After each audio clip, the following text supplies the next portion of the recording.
মালপোয়া পিঠা নাম শুনলেই জিভে জল এসে যায়, তাই না? আর এরকম বৃষ্টির দিনে কিন্তু মালপোয়া খাওয়াই যেতে পারে। যেহেতু বাইরে বৃষ্টি, বাসায় ঠান্ডা, আর ঘরের মধ্যে সবাই আছে, যেহেতু সামনে ছুটি, তো আমরা কিন্তু চাইলে এরকম ছুটির দিনে মালপোয়া পিঠাটা তৈরি করতে পারি। মাত্র কয়েক মিনিটের মধ্যেই তৈরি হয়ে যাবে মজাদার ইয়াম্মি মালপোয়া। আর এই মালপোয়া পিঠাগুলো দেয়া মাত্রই ফুলে ফুলে ডাবল হয়ে যাবে। এগুলো এত বেশি ফুলবে যে আপনি দেখে অবাক হয়ে যাবেন, আর নিজে নিজে উল্টে পাল্টে যাবে, মানে একটা খেলার মতো তৈরি হতে থাকবে এই পিঠাগুলো। এগুলো বানানো খুবই সহজ। যারা নতুন রেসিপি করছেন বা নতুন করে রান্না শিখছেন, তাদের জন্য এই রেসিপিগুলো অনেক বেশি উপকারে আসবে। অনেক আপুরাই জানি রান্নাবান্না খুব ভালো পারেন, তারপরেও ভালোবেসে আমার ভিডিওগুলো দেখেন, তারা তো পারেনি। আর যারা নতুন রাঁধুনি ব্যাচেলার ভাইরা আছেন, তাদের জন্য আজকের রেসিপিটা অনেক বেশি কাজে দেবে। আর এখন তো বৃষ্টির মধ্যে, মানে বাইরে ঝুম বৃষ্টি হচ্ছে, বাসায় সবাই আছে, চাইলে এখনই তৈরি করে ফেলতে পারেন মজাদার ইয়াম্মি এই মালপোয়া পিঠা। এটা হলো নো ফেল রেসিপি, কেউ ফেল করবে না, নিরাশ হওয়ার কোনো ভয় নেই। আপনি ভাবছেন যে আমি তৈরি করতে গেলাম হবে কি না, নিরাশ হবো, নো, এটা কিন্তু আপনি যে কেউ তৈরি করতে পারবেন। হালকা কুসুম গরম দুধ নিয়েছি এখানে, স্বাদ মতো চিনি আর 2 টিস্পুন পরিমাণ ইস্ট অ্যাড করে দিলাম। এখন খুব ভালো করে ইস্ট, চিনি, দুধ একসাথে নাড়াচাড়া করে নিচ্ছি। এখানে দিয়ে দিচ্ছি আমার নিজের হাতে তৈরি করা দানাদার ঘি। আর এই ঘি দেওয়ার কারণে টেস্টটা অনেক বেশি ভালো আসবে। কেউ ঘি নিতে চাইলে নিচে কমেন্ট অপশনে কমেন্ট করে জানাবেন, আমি কিন্তু এই ঘিটা সেল করে থাকি।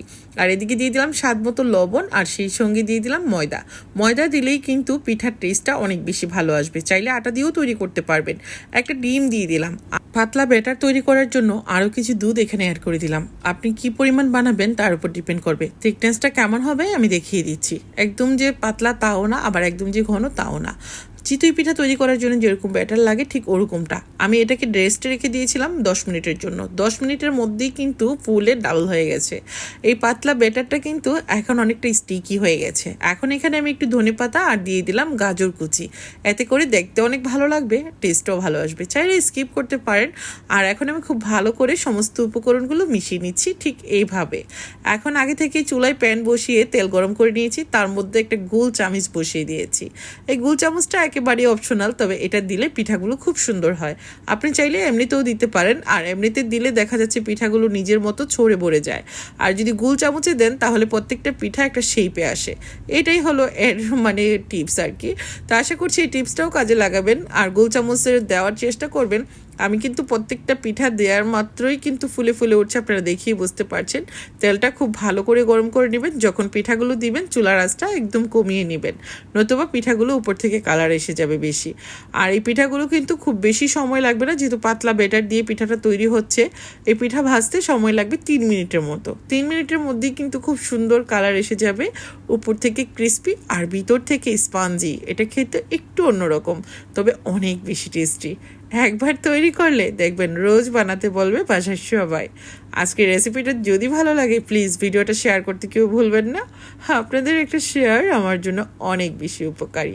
তো এখন আমি উল্টে পাল্টে 3 মিনিটের মতো পিঠাগুলোকে এভাবে ভেজে নিচ্ছি। দেখে হয়তো বুঝতে পারছেন কতটা লোভনীয়। তা আমি প্রত্যেকটা পিঠা একটু লালচে করে ভেজে নিচ্ছি। লালচে হলেই কিন্তু উপরটা অনেক সুন্দর ক্রিস্পি হয়, আর ভেতরটা খুব সুন্দর স্পঞ্জি হয়। এই পিঠাটার টেস্ট যে কত ভালো, বাসায় তৈরি না করলে বুঝতেই পারবেন না।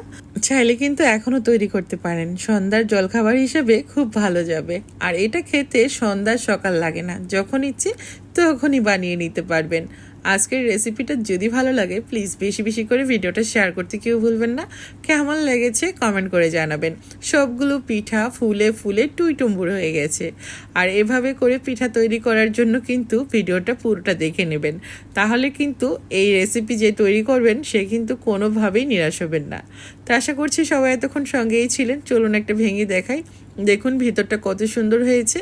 এগুলো কিন্তু একটা খেলে আরেকটা খাওয়ার জন্য মন এমনিই আনচান করতে থাকবে। খালি খালিও খাওয়া যাবে, আপনি যে কোনো তরকারি অথবা মিষ্টি জিনিসের সাথেও খেতে পারবেন।